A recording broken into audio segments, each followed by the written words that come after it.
بات. دوسری بات یہ ہے کہ یہ بات بھی مسلم اور طے ہے کہ ایمان دعوت کے بغیر نہیں بنتا،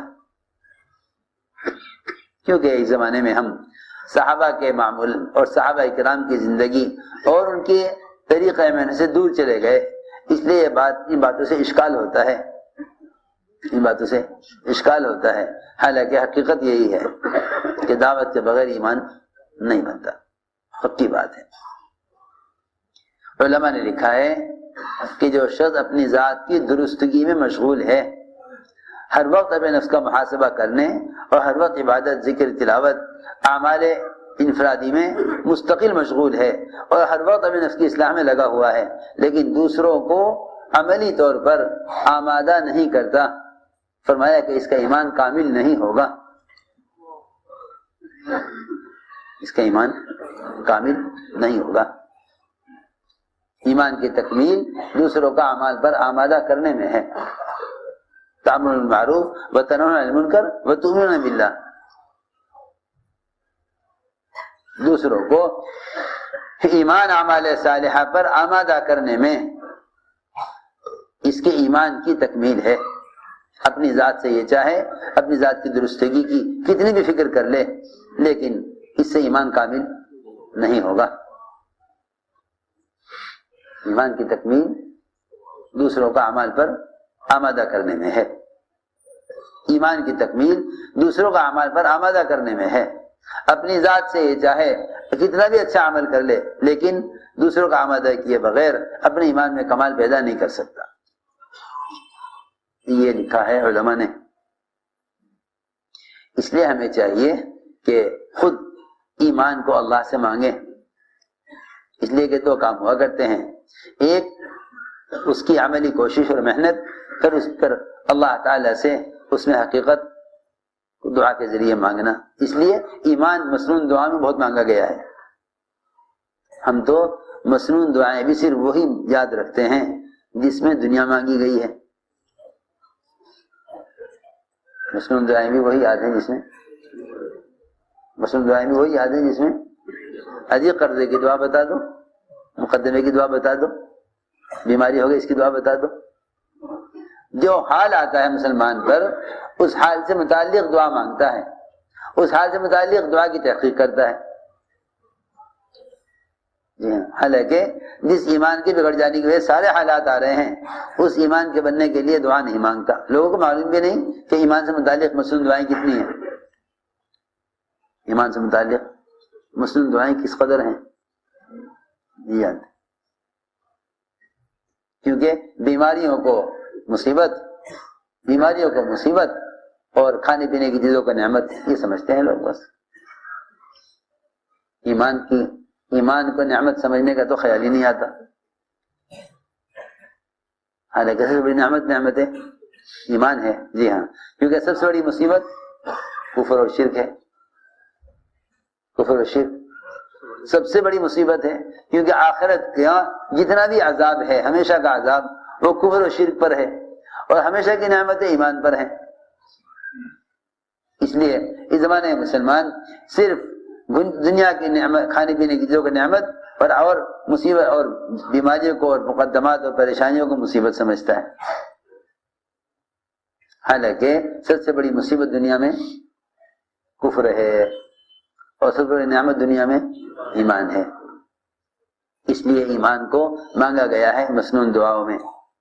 اللہم انی اسألک ایمانا یباشر قلبی، اے اللہ وہ ایمان دے دے مجھے جو میرے دل کی رگوں میں رچ بس جائے،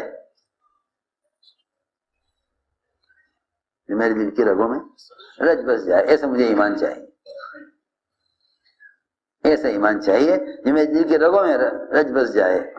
ایسا ایمان چاہیے جو ایمان اپنی حقیقت سے کبھی ہٹنے والا نہ ہو. اصل کا ایمان اللہ یرتد. اس لیے میرے دوستو عزیزو، ہمیں اس محنت کے ذریعے اور نقل کے ذریعے اپنے ایمان میں ہی کمال پیدا کرنا ہے. اللہ تعالیٰ سے سب سے زیادہ یقین مانگا کرو، اللہ سے یقین مانگا کرو. اسی ایمان کی کمال پیدا کرنے کے لیے اصل نقل و حرکت ہے. نقل و حرکت اسی ایمان کی تکمیل کے مولیاسا فرماتے اس کام کو کوئی نام رکھتا تو اس کا نام تحریک ایمان رکھتا. اس لیے نے عرض کیا کہ سارا نظام ہی اطاعت اور عبادت کا ہے. مومن کا تو کوئی لمحہ ذکر سے خالی نہیں، جس طرح کافر کا کوئی لمحہ خواہش سے اور غفلت سے خالی نہیں. بس اس ماحول کو قائم کرنے کے لیے نقل و حرکت ہے. لوگوں کو دعوت دے کر علم و ذکر پر لانا یہ خروج کا مقصد ہے کہ لوگوں کو غفلت سے نکالو. اس لیے کہ امر معروف اور نہی عن المنکر کی عملی شکل کا نام دعوت ہے. یہ اخبار رسائل اور موبائلوں سے باتیں پہنچانے کی چیز نہیں ہے. یہ نشر و اشاعت کا کام نہیں ہے، یہ نقل و حرکت کا کام ہے. یہ نشر و اشاعت کا کام نہیں ہے، نبوت کا طریقہ ہی نہیں ہے. نشر و اشاعت نبوت کا طریقہ نہیں ہے، نقل و حرکت نبوت کا طریقہ ہے. نقل و حرکت، ہماری بات یاد رکھنا، نشر و اشاعت نبوت کا طریقہ نہیں ہے بلکہ نقل و حرکت. میں نے رات بھی عرض کیا تھا کہ جس تحریر کے ساتھ تحریک ہوگی وہ تحریر اتنی مؤثر ہوگی کہ کسرا نے آپ کا خط پھاڑا، اللہ نے سارے ملک کو پھاڑ دیا. اللہ نے سارے ملک کو پھاڑ دیا. اب جتنا چاہے احتجاج کر لو، ایک مسئلہ بھی تمہارا حل ہو کے نہ دے گا. جتنا چاہو احتجاج کر لو، کوئی مسئلہ حل ہو کر نہ دے گا. کیوں؟ اس لیے کہ اگر یہی کوشش اور نقل و حرکت اللہ کے بندوں کو اللہ سے جوڑنے کے لیے ہوتی تو اللہ تعالیٰ باطل کے خلاف مدد کبھی کے لیے آتے. کیونکہ اللہ تعالیٰ نے ہر زمانے میں اجتماعی طور پر مسلمانوں کی مدد جتنی باطل کے مقابلے میں کی ہے وہ محض اللہ کے راستے کے خروج نقل و حرکت پر کی ہے. کیونکہ اللہ نے شرط لگائی ہے نا قرآن میں، ان تنصر اللہ ینصرکم، اگر تم دعوت پر ہو تو اللہ تمہاری مدد کریں گے. سیدھا ترجمہ یہ ہے اس کا سیدھا ترجمہ یہی ہے. کیا سیدھی بات ہے، ان تنصر اللہ ینصرکم، اگر تم دعوت اللہ پر ہو تو اللہ تمہاری مدد کریں گے. ورنہ اگر تم عبادات کے ذریعے بھی یہ چاہو کہ اللہ کی مدد آ جاوے تو عبادات وہ اللہ کی مدد کا مظہر ہیں، ذریعہ تو اللہ کے دین کی مدد ہے. اللہ کے دین کی مدد ہے. عبادات مدد کا مظہر ہیں، ذریعہ دعوت ہے. ذریعہ دعوت ہے. کیوں؟ اس لیے کہ دعوت سے ہی عبادات اس سطح پر پہنچتی ہیں کہ آدمی پھر عمل کے ذریعے کامیابی اللہ سے لے لے. آپ دیکھتے نہیں 2 رکعت کلی نے پڑھنی چاہیے، 2 رکعت پر آسمان سے کون آ گیا؟ فرشتہ خنجر لے کر آ گیا اس ڈاکو کو قتل کرنے کے لیے. میں نے عرض کیا سیدھی بات ہے، اللہ نے قرآن میں شرط لگا دی ہے اگر تم دعوت اللہ پر ہو تو اللہ تمہاری مدد کریں گے.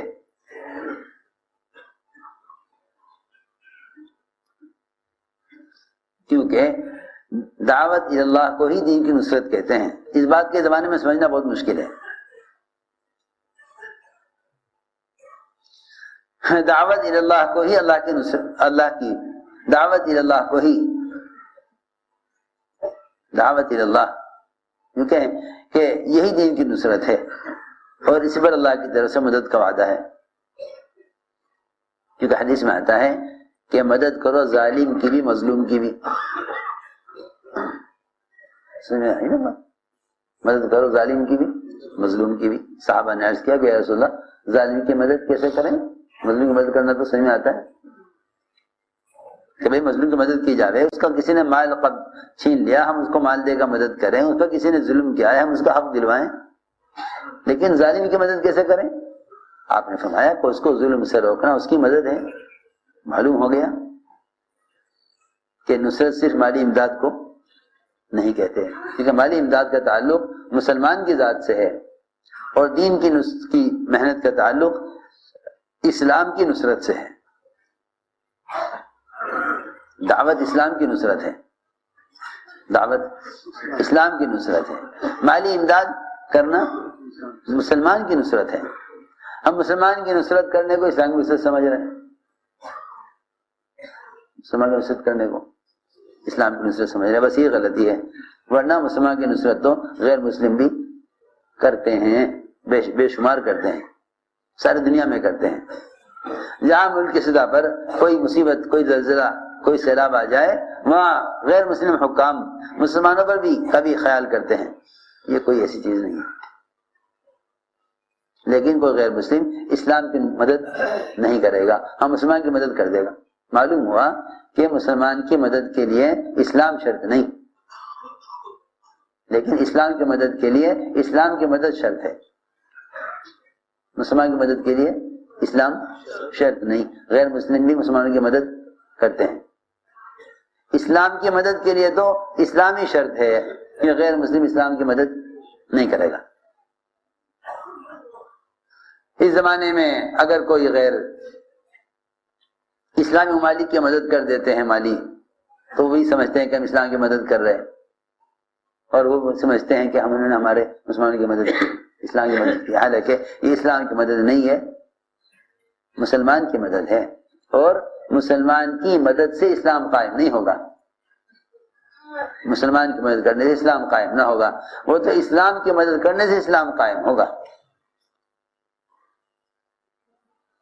اس سے اسلام کی مدد کرنے سے اسلام قائم ہوگا۔ اسلام کی مدد یہ ہے کہ تم لوگوں کو دعوت دے کر اللہ کے فرائض کی طرف لاؤ، یہ اسلام کی مدد ہے۔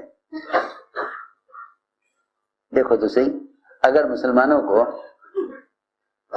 ریزرویشن نہ ملے، ملازمتیں نہ ملیں، تو آپ کوشش کریں گے نا کہ مسلمان کو کیا مل جائے، ملازمت مل جائے۔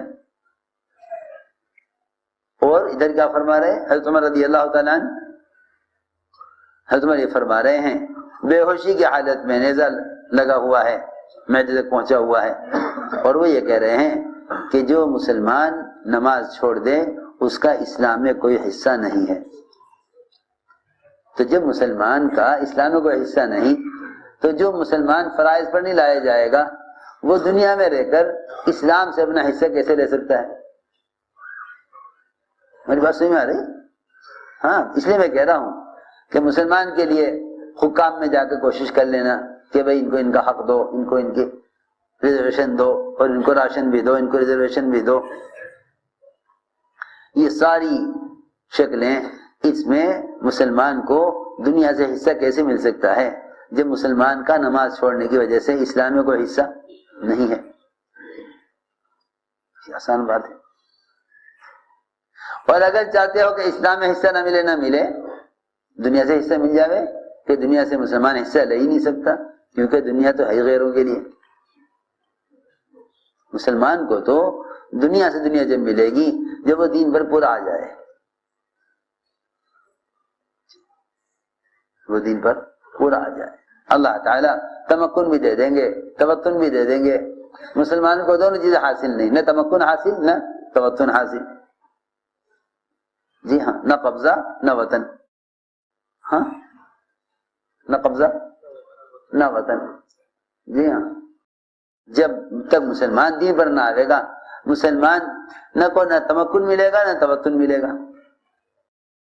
وہ ہوتے ہیں نا خانہ بدوش، کون جانتے ہو خانہ بدوش؟ کہ خانہ بدوش کیا سنا؟ خانہ بدوش، خانہ بدوش کہتے ہیں سارا گھر کندھے پر اٹھائے پھرنے والے۔ خانہ یعنی گھر، بدوش مونڈے پر، کندھے پر، پورا گھر کندھے پر رکھے پھر، ٹھکانا ہی نہیں کوئی، یہاں اٹھائے وہاں بھیج دیا، وہاں سے اٹھا کے وہاں بھیج دیا، یہ ہوتا ہے خانہ بدوش۔ میں خانہ بدوش کہا میں نے، بیچارے وہ کسی ملک کے لوگ تھے، وہ سمجھے نہیں، وہ ترجمہ کرنے والے کہ خانہ بدوش کسے کہتے ہیں۔ اب وہ بار بار میں سے پوچھے جی خانہ بدوش، تو میں سے کہا بھائی تمہارے یہاں جپسی کہتے ہیں، جپسی، جی کون جپسی ہوتے ہیں انگریزی میں کیا کہتے ہیں؟ جپسی کہتے ہیں، خانہ بدوش۔ کون ہے؟ جپسی۔ یہ بیچارے نہ تمکن حاصل نہ تمتن حاصل۔ کیوں؟ اس لیے کہ اللہ تعالیٰ کا یہ ضابطہ ہے کہ ہم زمین کی خلافت ان کو دیں گے جو ہمارا حکم پورا کریں گے۔ توتن اور تمکن، یہ دو چیزیں، توتن اور تمکن دو چیزیں ان کو دیں گے جو ہمارا حکم پورا کریں گے۔ ان سے ہے وعدہ زمین پر استخلاف کا، ان سے وعدہ ہے کہ ہم انہیں بنائیں گے زمین پہ خلیفہ۔ دیکھو قرآن میں جگہ جگہ اللہ نے اس کو بیان کیا ہے کہ جو ہمارے ضابطے پر پورے اتریں گے اور دین پر پورے اتریں گے ہم انہیں زمین پر بادشاہ بنائیں گے۔ حضرت فرماتے تھے مسلمان مخدوم ہے، سب خادم ہیں مسلمان کے، چاہے وہ کائنات کی شکلوں میں حیوانات، جمادات، انسان، چاند، سورج، ستارے، جتنی بھی شکلیں ہیں سب کے سب خادم ہیں، مسلمان مخدوم ہے۔ اگر حکم پر آوے، اگر ضابطے سے ہٹ جاوے یہ تو پھر مسلمان غلام ہے، اور یہ ساری شکلیں ان کے لیے مخدوم اور آقا کی حیثیت رکھتی ہیں، اور مسلمان پھر غلامی کی زندگی گزارے گا۔ اس لیے دوستو عزیزو، نقل و حرکت کے ذریعے امت کو دین پر لانا کام ہے۔ جی ہاں، تبلیغ کا مقصد کان بات ڈالنا نہیں ہے، تبلیغ کا مقصد امت کو علم اور ایمان اور نماز کے فریضے پر لانا۔ اسی لیے صحابہ کے گشت کے 3 موضوع ہیں: ایمان پر جمع کرنا، تعلیم پر جمع کرنا، اور نماز کی ادائیگی پر امت کو جمع کرنا۔ یہ صحابہ کے گشت کے 3 موضوع ہیں۔ یہاں تو گشت ایک پروگرام بن کر رہ گیا ملاقاتوں کا، مسجدیں خالی پڑی ہوئی ہیں، یہ اپنے ملاقاتیں کر کے سمجھتے ہیں کہ ہم نے تو پیغام پہنچا دیا، لوگ عمل کریں یا نہ کریں، ہم نے تو بات کان میں ڈال دی ہے، ہدایت اللہ کے ہاتھ میں ہے۔ ارے ہدایت اللہ کے ہاتھ میں، جب ہی اللہ تعالیٰ کے ہاتھ میں ہدایت کو ہونے کا مطلب ہی یہی ہے کہ تم نبیوں کی طرح ہدایت کی محنت کرو، پھر اللہ رب العزت اس محنت پر ہدایت کا وعدہ فرماتے ہیں۔ یہ تو نہیں کہ آپ ہدایت کے طریقے پر محنت نہ کریں اور بات پھیلا کر پہنچا کر آلات و ذرائع سے سمجھیں کہ ہم نے بات پہنچا دی۔ جس طرح اللہ کے ہاتھ میں ہدایت کا ہونا یقینی ہے، اس طرح اللہ تعالیٰ کی طرف سے ہدایت کا طریقہ محنت بھی ایک ضابطے کی اور یقینی چیز ہے۔ اس لیے نبی ہدایت صرف دعا سے نہیں بلکہ دعا اور دعوت کو جمع کر کے ہدایت لاتے ہیں۔ اللہ کی طرف سے ہدایت کا آنا دعا اور دعوت کو جمع کرنے پر ہے۔ یہ اللہ کا ضابطہ ہے، یہ اللہ تعالیٰ کا ضابطہ ہے۔ یوں اللہ کو قدرت ہے کہ وہ کسی کو ہدایت یوں دے دیں براہ راست، لیکن جو اللہ کا ضابطہ ہے وہ انبیاء علیہ السلام کو 2 چیزیں بھیج کر، دعا اور دعوت، یہ 2 چیزیں انبیاء کو بھیج کر اللہ تعالیٰ دین کو دنیا میں قائم فرماتے ہیں۔ بس اس لیے عزم کرو کہ انشاءاللہ ہمیں ہر شخص تک پیغام خود لے کر پہنچنا ہے، اور ہر ایک کو دعوت دے کر ایمان اور علم اور عبادت کے فرائض کی ادائیگی پر امت کو لانا ہے۔ مسئلہ اپنی ذات کا نہیں ہے، سارے عالم اور ساری انسانیت کا ہے۔ اس کے لیے ارادے فرماؤ اور نیتیں کرو، قدم اٹھاؤ اور عزم کرو کہ انشاءاللہ ہمیں خود کرنا ہے اور دوسروں کو اس پر آمادہ کرنا ہے۔